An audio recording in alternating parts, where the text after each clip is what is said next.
Well, now with a roundup of the latest business news, here's Nazia.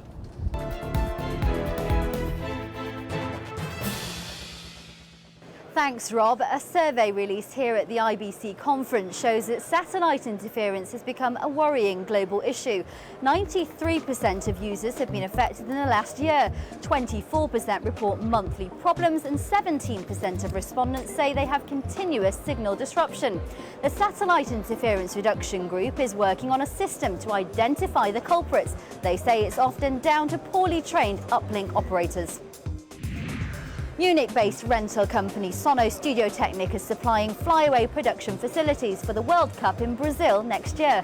The company will support host broadcasters HBS with mobile production units at 12 stadiums. One of IBC's first-time exhibitors, Nangu, has announced its new recommendation engine using 4 types of algorithms. It claims to produce more focused results when analysing consumer data. We are bringing a true interactive TV media platform, which is end-to-end solution, so all the parts it's included, it's our own development.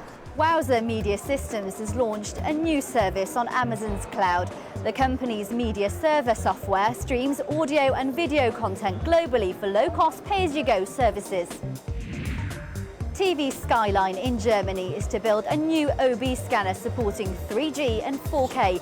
The truck will have Maverick control panels from Snell on a Kahuna 360 multi-format production switcher. Turkish broadcaster TRT has chosen Shotoko to supply camera support systems. The order includes Shotoko's SP compact model and heavy-duty TT TD range. Meanwhile, KETK TV of America has bought 3 Shotoko TP200 SX300 pedestal head systems.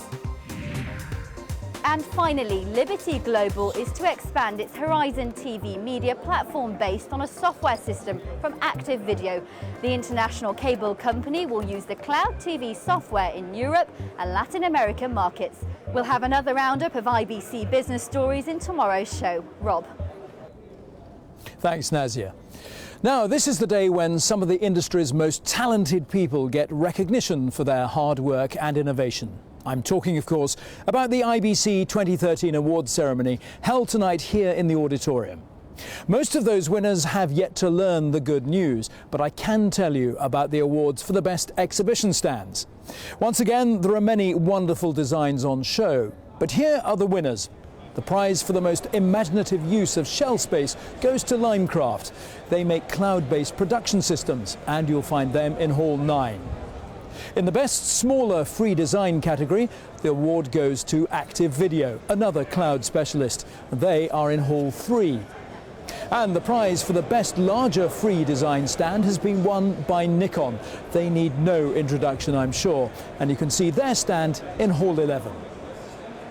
Now, every day on this programme we take a close-up look at one particular section of the exhibition, and today we're focusing on the Creation Zone. That's where you'll find some of the most eye-catching equipment in the show, especially cameras. Our reporter Emma Ailes has been zoning in.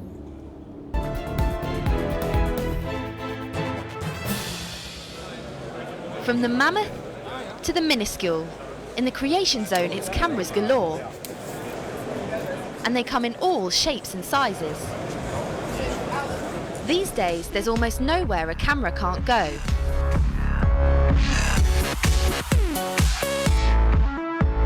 Models like the GoPro Hero 3 and the Sony Action Cam are making it possible for amateur filmmakers to capture stunning footage.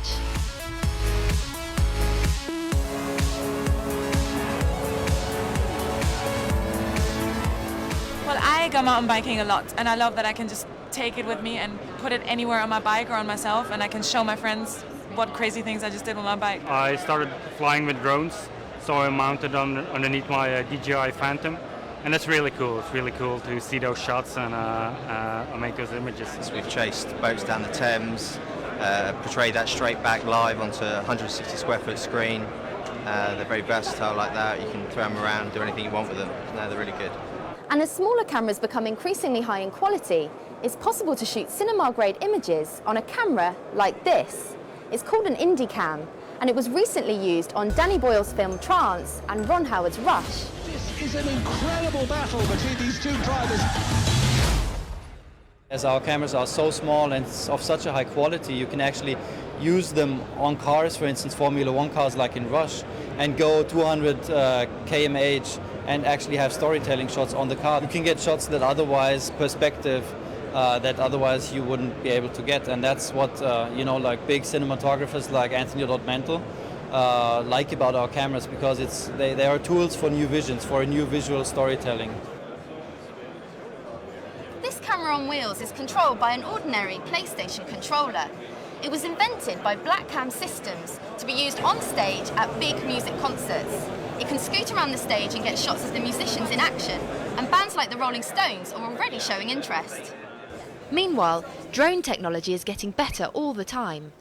Programmes that are renowned for the quality of their photography, like Top Gear and the BBC's Natural History Unit in the UK, are using them to replace expensive helicopters. Stability is the main issue really with these sort of things, as well as quality. So being able to get a high enough quality camera up in the air and keep it stable is the main thing. And some of our gimbals, as we call them, have either got 3-axis stabilisation or 5-axis stabilisation to get it really nice. And you can take them out to wilder places like Africa and get an aerial shot. So they're quite useful for that kind of thing.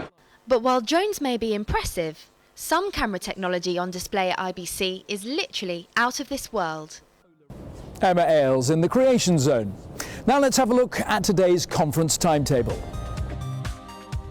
First up in the Emerald Room, the topic is high-efficiency coding.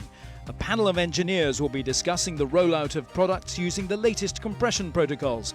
That gets underway at 8:30. The second of IBC's popular What Caught My Eye sessions will review the newest products on show. All kinds of equipment will be covered, from cameras to monitors and pocket gadgets. That's from 9:30 in room E102, and it's free to all. Then in the forum, the future of the broadcast spectrum comes under the spotlight. There are many issues for broadcasters here, with new services competing for bandwidth. That starts at 10. IBC's Innovation Showcase is a platform for the finalists of this year's Innovation Awards to make their presentations to delegates. 4 teams are competing for this award, and they'll be in the auditorium from 10:30. Entry is free. The forum has a lunchtime session chaired by Deutsche Telekom's Jerry O'Sullivan, which asks, are telcos the transformers of the future of TV? Some telcos are spending a fortune on content for their broadband and 4G networks. This, of course, has huge significance for traditional broadcasters. Find out more from 12:30. Have you thought of launching a new TV service in the cloud? How much would that cost? Well, it won't cost you anything to find out more about it. This free session starts at 1:30 in rooms E106 and E107. At 3 o'clock, there's a look at broadcast trends in the Middle East and North Africa. The session will especially focus on Arab countries. That's in the Emerald Room. At the same time, in room E102, the subject is managing colour in the digital world. The craft of filmmaking used to be about knowing your stock and how to process it. Now you need an intimate knowledge of the camera itself. And finally, the day's keynote features the thoughts and views of Saudi Arabia's Prince Fahad bin Faisal Al Saud. He helped translate Facebook for Arab users and champions the work of young creatives in his country. Prince Fahad will be in the forum from 5 p.m. Now this year at IBC, we're delighted to have the John Lennon bus with us. It tours Europe to educate students and teenagers about the broadcast industry. Each day, the students have to create something original, whether it's recording a new song or shooting and editing a music video. The scheme was made possible with funding from the late Beatles' widow, Yoko Ono. Their footage goes onto the lennonbus.org website. We have a crew of 3 that live on board. There are bunks in the back of the Lennon bus. They actually live here. And each day we have a group of new students who come on board, teenagers, university students, really students of all ages who come on board. They may be very experienced, or they may be on board and in a studio for the very first time. And of course, IBC has its own scheme to mentor budding industry professionals. Youngsters in the Rising Stars programme will be here over the next 2 days to pick the brains of industry figures. And they'll see demonstrations of the latest gadgetry, like this remote camera aircraft, or drone as we like to call them. Well, that's about all we have time for today. Next, it's the weather. But from us, it's goodbye, and do join us again at the same time tomorrow.